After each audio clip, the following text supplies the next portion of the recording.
यहाँ पे जब बैठ के यूट्यूब पे किसी के मॉक देखते हैं ना, तो मैं भी ये करती थी, आप लोग भी ये करते हो। हाँ, इसका आंसर ये होता है, करते हो ना? हाँ, इसका आंसर नहीं करती थी। हाँ, ये इंसान की प्रवृत्ति होती है, ठीक है। मेरी ये प्रवृत्ति कब होती जब मैंने अपने आप मॉक दिया, उसके बाद मैं कभी यूट्यूब पे किसी को नहीं कहती कि इसका आंसर तो ये हो सकता है। क्यों? कारण क्या है कि मैं वहां गई, उन्होंने मुझसे क्वेश्चन पूछना शुरू किया।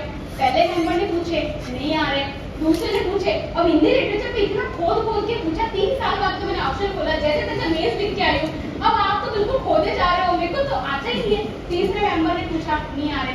अब ये जब 3 मेंबर के क्वेश्चन आपको लगातार नहीं आते ना, तो आप अंडर प्रेशर आ जाते हो, फिर आपको लगता है आपको कुछ भी नहीं आता है, ठीक है। तो चौथे मेंबर ने मेरे से पहला क्वेश्चन ये पूछा कि मुझे ना पाकिस्तान के प्रधानमंत्री का नाम क्या है, और I was like no sir I don't know, ठीक है। तो आप इस चीज को समझे कि क्या आप इंटरव्यू देने जा रहे हैं, क्या आपको पाकिस्तान के प्रधानमंत्री का नाम नहीं आता होगा? आता होगा, ऑब्वियसली आता होगा, लेकिन उस प्रेशर में नहीं आता है, ठीक है। तो मैं लिटरली उस दिन बोल के आई थी, सर सॉरी सर मुझे नहीं आता है। मैं जब वो मॉक देख के आई, तो मैंने वो जो मॉक इंटरव्यू होते हैं ना आपके, उसका वीडियो आपको मिलता है, तो मैंने सबको दिखाया, मेंटर सर को, सब लोग को हमने बैठ के देखा। तो पहले तो ये बोले कि ये मनहूस बच्ची हमारे लिए है, ठीक है, क्योंकि आप क्या करते हो, इतना सीरियस हो जाते हो ना वहां जाके, आपको लगता है पता नहीं क्या चल रहा है यहाँ पे। तो मैं एकदम सीरियस हो गई थी, एकदम मनहूस से शक्ल बना के। और दूसरा उन्होंने आंसर सुने तो बोले कि ये तो बिल्कुल ही हमारे लिए है, ठीक है। तो इस तरीके से उस दिन मुझे समझ में आया, जो डी कुमार सर बैठे थे पैनल में, उन्होंने मुझे 2 बातें बोली उस दिन। पहले मॉक इंटरव्यू में 2 बातें उन्होंने मुझे बोली, और उन्हीं 2 बातों को आधार बना के फिर मैंने आगे की प्रिपरेशन की। पहली बात उन्होंने मुझे ये बोली कि देखो तुम्हारी कैपेसिटी 200 मार्क्स की है, लेकिन आज तुम 200 मार्क्स पे नहीं हो, तो ये जो तुम्हारा गैप है, जहां तुम आज हो और जहां तुम जा सकती हो, इस गैप को तुम जितना जल्दी फिल कर लोगी, जितना तुम इस पे मेहनत करोगी, वो डिटरमाइन करेगा कि तुम्हारे फाइनल में मार्क्स कितने आएंगे, ठीक है। तो मुझे उस दिन ये तो समझ में आ गया कि लखड़ तो है, बस लखड़ पढ़ने के नहीं है, ठीक है।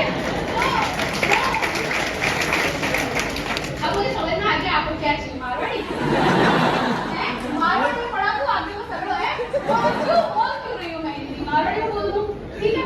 तो कुछ बच्चों को नहीं आती होती ना, क्वेश्चन भी करना चाहिए, ठीक है। मारवाड़ी रग-रग में बसी। तो उन्होंने बोला, क्या बोले भाई? मारवाड़ी रग-रग में बसी हुई है। मारवाड़ी तो रग-रग में बसी हुई है। मैं तो इंटरव्यू का लास्ट 2 मारवाड़ी में बोल के आई हूँ, ठीक है। तो और रिजल्ट आया तब मैंने घर पे भी यही बोला था, मम्मी मार तो होइगो, ठीक है। तो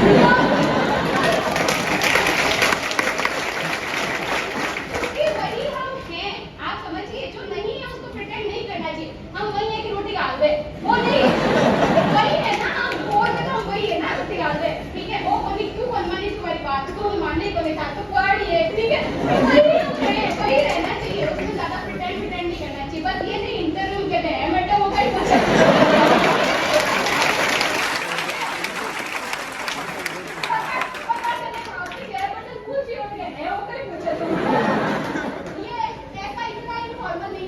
जगह पता होना चाहिए कहाँ पे क्या बोलना है, ठीक है।